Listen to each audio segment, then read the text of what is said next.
Briefly, what GDPR is all about is it's the general data protection regulation that the EC, part of the European Commission and the EU, put in place that'll go active on May 25th of 2018. And the intent is to actually provide protections for European citizens' private information. So anything that identifies them privately, they want to have protection of it, and also to provide them portability. So what happens is multinationals need to care because they often have the European citizen data, and they'll have a presence within some of the 26 countries, including the UK.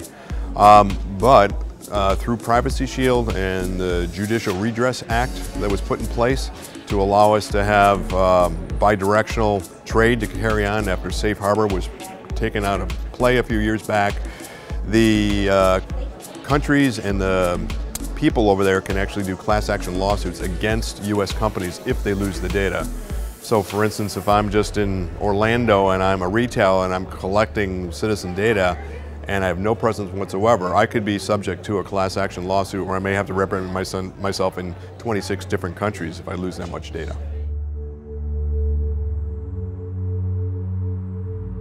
GDPR is going to change the way companies approach data, mostly because of the short timelines that have been put in place. So GDPR requires you to provide a notification to each of the country's representatives within 3 days of a breach. And then they expect you to immediately provide them complete details as to which citizens' data were impacted by that breach. And lastly, they also want to make sure you can make the citizen data portable, meaning the citizen can ask to be forgotten or move it to another different company. So this changes the complete way that data has been handled, especially here in the US as well as other places where most people do deal with breaches kind of after the fact, and then they bring in investigative teams often from the outside, and it typically takes over 2 months to actually get to the bottom of a breach. That's got to now shorten down to probably 2 days so that they can adequately report back, and then they have to follow very quickly to figure out what data records are actually lost. Security teams are going to be affected by this law radically because they usually have a certain set of processes, and they may also use a set of outside vendors, and this will have to radically re-engineer their processes.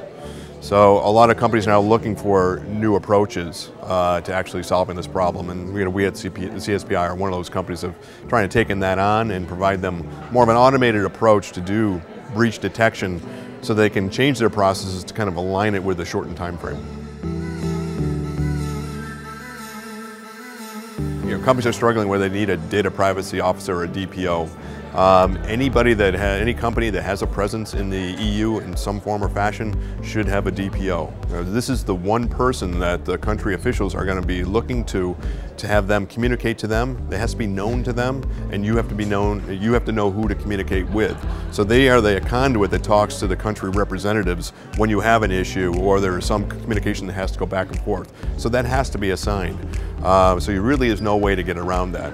Now, a DPO is not really going to be a great job to have because you're going to be the crisis manager, and also the public face of the company. So, it's not going to be a very fun job, but it's going to be a critical job moving forward.